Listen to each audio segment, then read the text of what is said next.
참으로 감사드립니다. 오늘 우리는 2021년 이 마지막 주일을 맞이하였습니다. 때로 세상에서 가장 빠른 새가 눈 깜짝할 새라고, 눈 깜짝할 새 찾아온 이 마지막 주일이지만 그렇게 빠르게 지내온 한 해의 삶을 되돌아볼 때 올 한 해는 참 힘든 한 해였다라는 것을 생각하지 않을 수가 없습니다. 하나님의 뜻이 어디에 있는지 우리는 알 수 없지만 계속된 이 코로나 팬데믹 상황이 우리 살아가는 삶은 물론이거니와 사람과의 관계나 활동, 그리고 너무나도 중요한 이 신앙의 삶까지도 침해하고 방해하여 정상적인 삶을 제대로 살지 못하게 하고 있기 때문입니다. 그래도 이런 위기 상황이 조금이나마 진정될 기미가 보인다면 그럼에도 소망을 가지고 인내해 갈 수 있겠지만 아직도 끝이 보이지 않는 상황이 우리를 더 힘들게 하는 것 같습니다. 여러분, 올 한 해 지금까지 얼마나 힘들고 고통스러우셨습니까? 마음껏 활동하지 못하는 상황이 얼마나 답답하십니까? 때로 성도된 우리가 다 함께 모일 수가 없어서 성도 간의 교제도 다 함께 드리는 찬양도 예배도 하지 못한 현실이 너무나도 안타까웠으리라 생각합니다. 모르겠습니다. 물론 이런 상황 속에 그럼에도 감사와 기쁨의 삶을 살아오신 분들도 분명 있으리라 생각하지만 오늘 이런 환경이 우리 속에 있는 감사와 기쁨까지 앗아가고 있다는 것이 우리를 더 힘들게 하는 것이 아닌가 합니다. 때로 환경은 그렇지 않고 상황은 열악하다 할지라도 우리 속에 이 감사와 기쁨이 여전하다면 어떻게든 그 상황을 이겨갈 수 있겠지만 오늘 우리 속에 있는 감사와 기쁨마저 사라져 가는 일이 더욱 이 소망을 잃게 한다는 것입니다. 하지만 여러분, 분명한 것은 우리 믿음의 사람들은 그럼에도 소망을 잃지 말아야 한다는 것입니다. 우리가 믿고 신뢰하며 의지하는 전능하신 하나님으로 인해서입니다.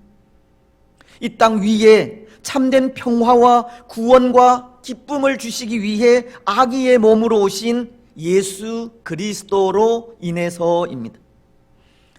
비록 살아가는 우리네 삶은 우리가 원하지 않는 환경과 열악한 상황으로 인해 고통과 눈물과 아픔이라 할지라도 이 십자가의 죽음까지도 우리를 위하여 견디신 예수 그리스도의 사랑으로 인해 우리 역시도 그 사랑으로 인한 감사와 기쁨과 소망을 잃지 말아야 하는 것입니다. 여러분, 오늘 우리는 예수님의 십자가 사랑으로 인해 그럼에도 감사하시고 그럼에도 기뻐하시기 바랍니다. 올 한 해가 분명 우리에게는 너무 힘든 한 해이었지만 힘들다고 소망마저 잃어버리고 살아가는 것이 아니라 그럼에도 소망 가운데 살아가시기 바랍니다. 히브리서는 11장 13절을 통해 이렇게 말씀을 하시는데요, 이 사람들은 다 믿음을 따라 죽었으며 약속을 받지 못하였으되 그것들을 멀리서 보고 환영하며 또 땅에서는 외국인과 나그네임을 증언하였으니, 우리 믿음의 선조들이 메시아이신 예수님의 임재를 볼 수 있을 것이라고 하는 믿음으로 살았으나 그들 눈으로 직접 예수님이 임하신 것은 보지 못하였지만 반드시 예수님이 오시리라고 하는 믿음을 가지고 소망 가운데 그 삶을 살아갔다고 증언해 주고 있듯이 오늘 우리 역시도 눈에 보이는 것은 없지만 예수님을 믿는 믿음으로 소망 가운데 살아가시기 바랍니다. 그런데 여러분, 분명한 것은 예수님을 믿는 믿음으로 소망 가운데 우리 삶을 살아갈 때 감사와 기쁨이 넘친다는 겁니다. 감당할 수 없는 고난을 이길 수 있고 그렇지 못한 환경과 열악한 상황을 견딜 수 있다는 겁니다. 우리가 당한 현실을 담대하게 극복해 갈 수 있는 겁니다. 오늘 말씀을 통해 우리가 생각하고자 하는 것도 그것을 전해주는 말씀인데요, 오늘 우리는 올 한 해 우리가 겪었고 또 지금도 여전히 겪고 있는 이 어려움 속에 본문이 가르치는 말씀을 통해 그럼에도 감사와 기쁨과 소망을 잃지 않는 삶을 살아갔으면 좋겠다 생각합니다. 여러분, 오늘 우리가 읽은 말씀 너무나도 잘 아는 말씀이지 않습니까? 다니엘의 세 친구인 사드락과 메삭과 아벳느고가 이 풀무불에서 건짐을 받는 장면에 대한 말씀이기 때문입니다. 특히 다니엘의 세 친구는 마치 예수님이 십자가 위에서의 죽음을 담대히 죽으신 것처럼 고난 앞에서도 참으로 담대한 모습을 보이고 있는 것이 18절을 통해 이런 고백을 하기 때문입니다. 그렇게 하지 아니하실지라도 왕이요, 우리가 왕의 신들을 섬기지도 아니하고 왕이 세우신 금신상에게 절하지도 아니할 줄을 아옵소서. 사실 다니엘의 세 친구들이 이런 담대한 고백을 하고 있는 장소가 이 바벨론이라는 곳인데요, 오늘날의 이라크로 보시면 됩니다. 하나님이 택하신 선민으로서 하나님을 섬기던 유다가 하나님을 떠나 오랜 기간 범죄하게 되고 이에 회개를 선포하는 말씀에도 돌이키지 않다 결국 이 바벨론에 의해 멸망하게 됩니다. 그때가 BC 586년입니다. 물론 그 이전에도 유다는 여러 차례 이 바벨론에 의해 침공을 받아 이 포로되어 끌려가는 아픔을 당하게 된 것이 다 하나님을 떠난 것 때문으로, 유다는 하나님을 떠나 범죄함으로 마치 이 바람에 흔들리는 등불과도 같은 위기를 맞이하게 된 것입니다. 어쩌면 오늘 우리가 당하고 있는 위기의 상황과도 같은 모습이 아닌가 생각이 듭니다. 위기를 당하게 되는 것은 그 나라가 어디든 그 사람이 누구이든 다 하나님을 떠난 것에 있다는 것입니다. 때로 오늘 우리가 간과하고 있는 것도 그것이 아닌가 하는 것이, 이 삶의 위기가 신앙의 위기에서 온다는 것을 생각하지 못하고 있다는 겁니다.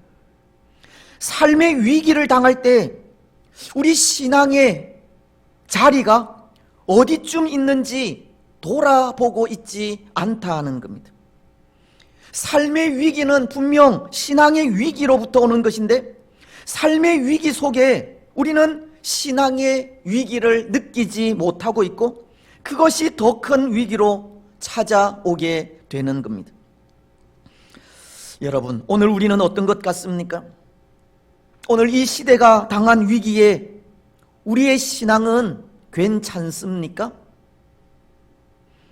우리 신앙과는 상관없이 이 시대의 위기가 그저 질병 때문이고 중심을 잡지 못하고 인기에 따라 움직이는 한낱 무능한 사람들 때문입니까? 위기와 신앙은 정말 이 별개입니까? 하지만 오늘 유다는 하나님을 떠나서 위기를 만나게 되었고 그것이 바벨론의 침략으로 이어지게 된 것입니다. 그 침략에 오늘 다니엘과 그의 세 친구 역시도 포로가 되어 바벨론으로 끌려가게 되었습니다. 그 일이 유다가 바벨론에 의해 멸망하기 전인 BC 605년의 일입니다. 그런데 여러분, 한 나라가 또 한 나라에 의해 침략을 당하고 나라를 빼앗기며 속박을 당하는 일은 여간 괴로운 일이 아닙니다. 오늘 사드락과 메삭과 아벳느고도 실은 그들이 가진 이 유대식 이름이 있지 않습니까? 사드락은 하나냐이고 메삭은 미사엘이며 아벳느고는 아사랴인데요, 마치 우리나라도 일제 36년간의 지배 속에 창시 계명을 당해 우리 이름을 사용하지 못한 것처럼 이 유다 민족도 그런 겁니다. 유다 민족도 민족의 정체성이 말살당하게 되었다는 겁니다. 그런데 그것뿐입니까? 유일신인 하나님만 섬기던 유대 민족이 이 바벨론 왕이 섬기는 신을 섬기도록 강요를 받게 됩니다. 또한 거기에 왕이 섬기는 신의 신상을 만들어서 절하라고까지 합니다. 다니엘서 3장 5절이 그것을 말하고 있습니다. 너희는 나팔과 피리와 수금과 삼현금과 양금과 생황과 및 모든 악기 소리를 들을 때에 엎드려 느부갓네살 왕이 세운 금 신상에게 절하라. 물론 포로된 유다의 대부분의 백성들은 조국인 예루살렘에서도 이방신을 섬기고 우상을 섬겼기에 느부갓네살이 세운 금신상에게 절하는 일이 별 대수롭지 않는 일일 수 있습니다. 하나님을 배반하여 포로된 백성으로서 지배국인 바벨론의 왕이 요구하는 우상 숭배는 오히려 쉬운 일일 수 있다는 겁니다. 유다에서 이방신들을 섬기던 것처럼 그렇게 느부갓네살 왕이 세운 금신상에게도 절하면 되기 때문입니다.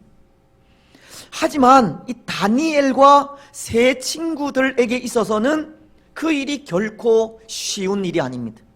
아니, 결단코 할 수 없는 일입니다. 왜냐하면 그들은 하나님을 섬기는 사람들이기 때문입니다. 이들에게 이런 일도 있었지 않습니까? 이들이 처음 바벨론으로 포로되어 끌려왔을 때 바벨론은 흠이 없고 용모가 아름다우며 지식과 학문에 익숙한 자들을 택해 이 왕궁에서 교육을 받게 하였고, 그때 이들이 선택이 되어진 것입니다. 그리고는 선택된 자들에게 이 바벨론의 왕은 왕이 먹는 음식과 포도주를 제공하였는데요, 하지만 다니엘과 세 친구는 그것을 거절하게 됩니다. 다니엘서 1장 8절은 그 일을 이렇게 말씀하십니다. 다니엘은 뜻을 정하여 왕의 음식과 그가 마시는 포도주로 자기를 더럽히지 아니하리라 하고 자기를 더럽히지 아니하도록 환관장에게 구하니. 다니엘은 왕이 제공하는 음식과 포도주를 거절하게 되었다는 겁니다. 그 음식으로 인해 자기를 더럽히지 않기 위해서입니다. 여기 더럽힌다는 것은 하나님의 백성으로 그 정체성이 훼손되는 것을 말하는 것으로, 이 바벨론 왕이 제공하는 음식은 당연히 우상에게 제사를 드린 음식이기에 그것으로 하나님께 범죄하지 않기 위함이었다는 겁니다. 다니엘과 세 친구는 여호와의 율법을 거스르지 아니하고 또 바벨론의 규례를 따름으로 신앙의 타협을 하지 않기 위하여 왕이 제공하는 산의 진미와 포도주를 거절하게 된 겁니다. 여러분, 그렇습니다. 한 나라가 또 한 나라에 의해 주권을 빼앗기고 속박을 당하는 일은 바로 이런 일입니다. 한 민족의 민족성이 말살당하게 되고 생존의 자유를 빼앗기며 정체성을 잃어버리게 됩니다. 삶을 위해 신앙을 버리기를 강요받게 되고 타협을 통해 진리를 따르는 삶을 포기하게 만듭니다. 오늘 신앙의 위기로 인해 삶의 위기를 맞은 우리에게도 이런 압박이 찾아올 수 있는 겁니다. 생존을 위해 신앙을 버리라고 하는 압박입니다. 거짓된 것들과 타협하고 이 진리에서 떠나라고 하는 겁니다. 그리스도인으로서의 정체성을 버리라는 것이고 말씀이 없는 삶을 살아가라는 겁니다. 위기와 고난 속에서 하나님으로 인한 소망이 아니라 세상으로 인한 소망을 가지라고 하는 겁니다. 여러분, 혹 오늘 우리가 이렇지는 않습니까? 삶을 위해 신앙을 버리라는 압박을 받고 있지는 않습니까? 진리를 포기하라는 권고를 받고 있지는 않습니까? 마치도 금신상에게 절하라는 것과 마찬가지로 세상과 더불어 살아가기를 강요당하고 있지는 않습니까? 그래서 적당히 세상과 타협하면서 그것으로 감사와 기쁨을 잃어버린 채 소망 없는 삶을 살아가고 있지는 않습니까? 하지만 오늘 다니엘의 세 친구는 보십시오. 때로 다니엘의 세 친구도 이 금신상에게 절하라는 위협 앞에 무릎을 꿇을 수도 있었고 풀무불이 두려워 금신상에게 절할 수도 있었지만 그들은 그렇게 위협하는 왕의 명령 앞에 이런 대답을 합니다. 16절로 18절인데요 제가 다시 한번 읽겠습니다. 사드락과 메삭과 아벳느고가 왕에게 대답하여 이르되 느부갓네살이여 우리가 이 일에 대하여 왕에게 대답할 필요가 없나이다. 왕이여 우리가 섬기는 하나님이 계시다면 우리를 맹렬히 타는 풀무불 가운데에서 능히 건져내시겠고 왕의 손에서도 건져내시리이다. 그렇게 하지 아니하실지라도 왕이여 우리가 왕의 신들을 섬기지도 아니하고 왕이 세우신 금신상에게 절하지도 아니할 줄을 아옵소서. 다니엘의 세 친구는 이 맹렬히 타는 풀무불의 위협 속에서 우리가 상상할 수 없는 고백을 하고 있는 겁니다. 하나님이 살아계시기에 이 풀무불이 두렵지 않다는 것이고 죽음도 두렵지 않다는 겁니다. 여러분, 이들의 이런 담대함 어디에서 나왔겠습니까? 이들이 이렇게 담대하게 자신들의 신앙을 지킬 수 있었던 이유가 어디에 있겠습니까? 그것이 바로 전능하신 하나님을 믿고 신뢰하며 의지한 삶에서 나온 겁니다. 믿음으로 소망 가운데서 산 삶에서 나온 것입니다. 여러분, 이들이 이렇게 전능하신 하나님을 믿고 의지하며 신뢰하면서 산 그 삶을 생각해 보십시오. 믿음으로 소망 가운데서 살아간 이 신앙을 생각해 보십시오. 오늘 본문의 말씀을 빌리자면 이 신앙은 그렇게 하지 아니하실지라도 라는 신앙으로 표현할 수 있을 것 같은데요. 먼저 그렇게 하지 아니하실지라도 라는 이 신앙 속에는 하나님에 대한 진실한 믿음이 배어 있는 겁니다. 하나님에 대한 분명한 신앙이 들어있다는 겁니다. 하나님은 삶의 주권자가 되시고 하나님은 모든 길의 인도자가 되시며 하나님은 삶의 책임자라는 분명한 신앙이 들어있다는 겁니다. 그렇기에 하나님에 대한 그 신앙이 그들을 풀무불 속에서도 건져주실 것이라고 하는 믿음을 가지게 한 것이고 혹 그렇지 않다 할지라도 전능하신 하나님을 떠나 거짓된 신을 섬기고 절하는 일은 절대 하지 않을 것이라는 신앙을 가지게 한 것입니다. 다니엘의 세 친구가 가진 담대함은 전능하신 하나님에 대한 분명한 믿음에서 오게 된 것입니다. 그렇습니다. 사랑하는 여러분, 오늘 우리도 우리의 삶을 하나님께서 주관하고 있음을 진실로 고백하게 된다면 어떤 위기의 상황이 우리 앞에 놓인다 할지라도 두려워할 것이 없습니다. 하나님께서 우리 길의 모든 걸음을 인도하시고 보이지 않는 미래까지도 책임져 주실 것이라는 확신을 가지고 있다면 어떤 상황이 일어난다 할지라도 담대할 수 있다는 겁니다. 우리가 원하는 일이 이루어져서도 감사할 수 있지만 이루어지지 않아도 감사할 수가 있는 겁니다. 하나님에 대한 우리의 믿음이 분명하다면 어떤 상황 속에서도 두려워하지 않고 담대할 수 있다는 겁니다. 한때 우리나라의 대표적인 이 지식인으로 이 장관까지 역임한 이어령 씨라는 분이 있습니다. 그분이 오랜 불신 생활 끝에 몇 해 전 이 세례를 받았는데요. 마치 자신을 이 부활하신 예수님을 보기 전에는 믿지 않겠다고 한 이 도마의 비유를 하면서 예수님을 보지 않고서는 믿지 않겠다라고 한 분이었습니다. 그런데 그는 예수님을 보지 않고도 믿는 사람이 되었습니다. 그분이 한 인터뷰를 통해서 이런 고백을 한 것을 읽은 적이 있습니다. 나는 그동안 그 누군가에게도 내 몸을 맡겨본 적이 없었다. 얼마나 외로운 삶인가. 혼자 바들바들 하면서 여기까지 온 내가 너무나도 불쌍했다. 그분은 자신의 삶을 그 누구에게도 맡겨보지 않은 철저하게 자기 자신만을 믿고 살아온 것을 밝히면서 이 자신만을 믿고 살아온 삶이 너무나도 불쌍했다는 겁니다.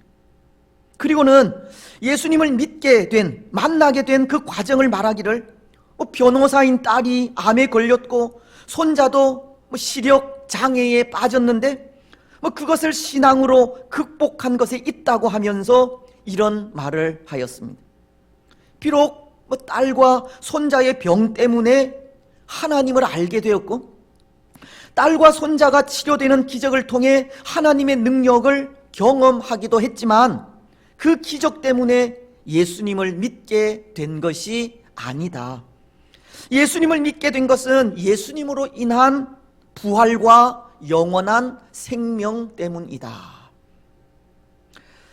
그는 병은 하나님께서 고쳐주셔도 언젠가는 죽기 마련인데 병 고침에 예수님을 영접하게 된 것이 아니라 부활과 영원한 생명 때문에 예수님을 영접하게 되었다고 한 것입니다. 러시아의 대문호인 토스토예프스키도 그런 내용의 말을 한 적이 있는데요. 그는 그가 쓴 소설인 이 카라마조프가의 형제들이라는 책에서 이런 말을 하기 때문입니다. 기적으로부터 신앙이 나오는 것이 아니라 신앙으로부터 기적이 나온다는 말입니다. 이 말은 이어령 씨가 병 고침이 예수님을 영접한 계기가 된 것이 아니라 부활과 영원한 생명이 예수님을 영접한 계기가 되었다고 한 말과 이 동일한 의미인데요. 흔히 우리는 무언가 기적을 체험하면서 하나님을 믿게 되는 경우도 있지만 신앙은 그런 기적에 의해서가 아니라 그런 기적에 의해서라기보다 하나님에 대한 바른 신앙 고백에 의해서 있는 것입니다. 기적을 보기 이전에 하나님이 어떤 분이신지 바로 알지 못하고 바른 고백이 없으면 그 신앙은 죽음 앞에 늘 흔들리는 신앙이 될 수밖에 없는 겁니다. 그렇습니다. 사랑하는 여러분, 이 죽음 앞에서도 담대한 신앙을 보일 수 있는 것은 하나님에 대한 바른 신앙 고백을 통해서입니다. 하나님이 어떤 분이신지 바른 암과 바른 고백이 없으면 수백 번 병을 고친다 할지라도 위기 앞에선 또다시 흔들리게 되는 것입니다. 두려워하게 된다는 겁니다. 오늘 다니엘의 세 친구가 가진 이 그렇게 하지 아니하실지라도 라는 신앙은 하나님에 대한 바른 신앙 고백에 있는 겁니다. 하나님은 우리 삶의 주권자이시고, 하나님은 모든 길의 인도자이시며, 하나님은 우리 삶의 분명한 책임자라는 그 분명한 고백에 그 담대함이 있다는 것입니다. 여러분, 오늘 우리에게도 이런 신앙 고백이 있기를 바랍니다. 하나님은 우리 삶의 주권자이시고, 하나님은 우리 모든 길의 인도자이시며, 하나님은 우리 삶의 책임자라는 분명한 고백이 있기를 바랍니다. 전능하신 하나님을 믿고 의지하며 신뢰하면서 그 믿음으로 항상 소망 가운데 살아가시기를 바랍니다. 그래서 그 고백과 그 삶을 통해 그렇게 하지 아니하실지라도 라는 신앙을 가지시고, 그 신앙으로 어떤 상황 속에서도 담대하시기 바랍니다. 이제 또 하나, 오늘 다니엘의 세 친구가 가진 이 그렇게 하지 아니하실지라도 라는 신앙은 하나님의 은혜와 사랑에 대한 감사의 신앙입니다.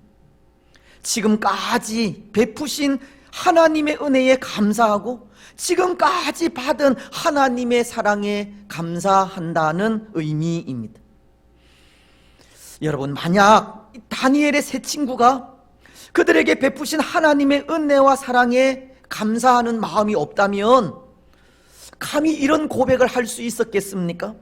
그렇게 하지 아니하실지라도. 여러분, 이 고백은 이제 곧 풀무불에 빠져 죽어도 그것이 두렵지 않다고 하는 그런 뜻인데요, 죽음도 두렵지 않다는 것은 그만큼 하나님께 받은 은혜와 사랑에 대한 감사가 있다는 겁니다. 그렇지 않겠습니까? 사실 이 세상에 죽음이 두렵지 않는 사람이 어디에 있습니까? 세상엔 그 어느 누구도 죽음을 좋아하는 사람이 없고, 또 죽음은 누구다가 두려워하는 일입니다. 저도 그렇습니다. 지금 당장 죽는다면 죽음이 두렵습니다. 목사가 믿음 없는 말을 한다, 그렇게 말씀하실지 모르지만, 이 죽음이 두렵다고 하는 것은 천국에 대한 소망이 없어서가 아니고, 또 천국에 들어가지 못할 것 같아서가 아니라, 그것은 받은 바 은혜와 사랑에 대해 이 감사하는 삶을 살지 못했다고 하는 의미가 있습니다. 순간순간의 삶 속에 이것이 하나님의 은혜와 사랑이라는 것을 깊이 있게 생각하지 못하고 살았다는 겁니다. 받은 바 은혜와 사랑은 많은데 그것에 만족하지 못했다는 의미도 되는 것입니다. 순간순간의 삶이 은혜와 사랑인데 그것을 깊이 깨닫지 못한 겁니다. 하지만 이 죽음이 두렵지 않다는 것은 하나님의 은혜가 족하다는 것이고, 하나님께 분에 넘치는 사랑을 받았다고 하는 의미인 겁니다. 흔히 죽어도 여한이 없다는 말을 하듯이 받은 은혜와 사랑이 그런 마음을 가지게 하는 겁니다. 사도 바울이 그런 표현을 잘 사용하였는데요, 나의 나된 것은 하나님의 은혜라고 하는 표현입니다. 고린도전서 15장은 9절로 10절을 통해 이렇게 말씀하십니다. 나는 사도 중에 가장 작은 자라 나는 하나님의 교회를 박해하였으므로 사도라 칭함을 받기를 감당하지 못할지니라. 그러나 내가 나된 것은 하나님의 은혜로 된 것이니 내게 주신 그의 은혜가 헛되지 아니하여 내가 모든 사도보다 더 많이 수고하였으나 내가 한 것이 아니요 오직 나와 함께 하신 하나님의 은혜로다. 그리고는 빌립보서 1장 21절을 통해서 이렇게도 말씀하십니다. 이는 내게 사는 것이 그리스도니 죽는 것도 유익함이니라. 물론 이 말씀은 그 삶의 가장 존귀한 분이 그리스도이심을 밝히면서 자신이 죽음으로써 존귀하신 그리스도가 증거된다면 그 죽음이 사는 것보다 더 유익한 일이다 라고 한 말이지만, 이 말은 예수 그리스도께 받은 은혜와 사랑으로 언제 어떻게 죽어도 그 죽음이 두렵지 않다는 것을 표현하는 말이기도 한 것입니다. 하나님께 받은 은혜와 사랑은 그것을 되새길 때마다 죽음조차 두려워하지 않게 한다는 것입니다. 사랑하는 여러분, 때로 오늘 우리도 우리에게 베푸신 하나님의 은혜와 사랑을 되새겨 볼 때 참 많은 은혜와 사랑을 받았다는 생각을 합니다. 올 한 해 참 힘든 한 해를 보내었지만, 그럼에도 그 속에서도 참 많은 사랑과 참 많은 은혜를 받은 것을 고백하지 않을 수 없습니다. 때로 무엇이 그렇게 바쁜지, 참 바쁜 시간들 속에 우리가 받은 은혜와 사랑을 되새겨 보지 않아서 그렇지, 그 은혜와 사랑을 되새길 때마다 모든 것이 다 하나님의 은혜라 고백하지 않을 수 없는 겁니다. 한 복음송의 가사처럼 한량 없는 은혜, 갚을 길 없는, 갚을 수 없는 은혜, 그 은혜를 오늘 우리는 받은 겁니다. 그래서 마치 오늘 다니엘의 세 친구가 그 은혜와 사랑 앞에 이 풀무불이라는 죽음까지도 받아들이고 있는 것처럼, 오늘 우리는 더 이상의 은혜와 사랑이 필요 없을 만큼 은혜 속에서 살아온 것입니다. 그렇습니다. 사랑하는 여러분, 오늘 우리는 우리가 받은 하나님의 은혜와 사랑 역시도 이 죽음도 두렵지 않을 만큼의 은혜와 사랑이었다는 것을 고백하시기 바랍니다. 그리고는 이렇게 고백하며 나아갔으면 좋겠습니다. 갈라디아서가 2장 20절을 통해 내가 그리스도와 함께 십자가에 못 박혔나니 그런즉 이제는 내가 사는 것이 아니요 오직 내 안에 그리스도께서 사시는 것이라. 이제 내가 육체 가운데 사는 것은 나를 사랑하사 나를 위하여 자기 자신을 버리신 하나님의 아들을 믿는 믿음 안에서 사는 것이라. 오늘 우리가 받은 은혜와 사랑을 기억하면서 마치 죽음도 두려워하지 않은 다니엘의 세 친구처럼 이제는 우리의 삶이 우리를 위해서가 아니라 우리를 위하여 자기 자신을 버리신 하나님의 아들을 믿는 믿음 안에서 살겠다는 고백을 하시기 바랍니다. 그래서 하나님의 아들이신 예수님을 믿는 믿음 안에서 이 감사함으로 살아가는 삶을 통해 정말 죽음도 두려워하지 않는 담대한 믿음의 사람들이 되시기를 바랍니다.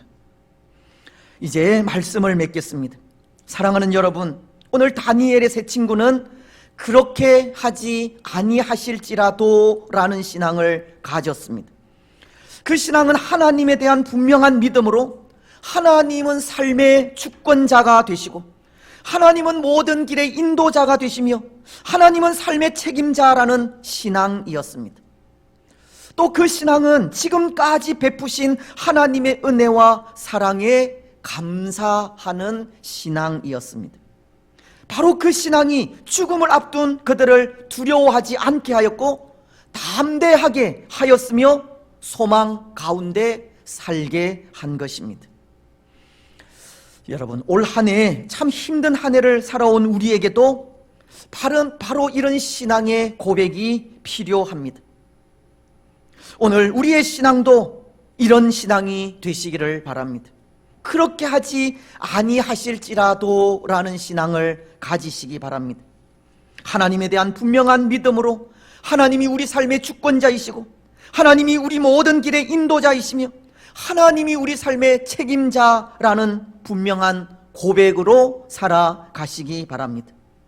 또 지금까지 베푸신 하나님의 은혜와 사랑을 깊이 되새기고 묵상하면서 그 은혜와 사랑에 감사하는 우리들이 되시기를 바랍니다. 그래서 그렇게 하지 아니하실지라도 라는 그 신앙으로 혹 앞으로도 겪게 될지 모르는 이 환난과 위기를 잘 극복해 가시고 그 신앙을 통해 그럼에도 항상 기쁨과 감사와 소망 가운데 살아가는 복된 주의 성도들이 되시기를 주님의 이름으로 축복합니다.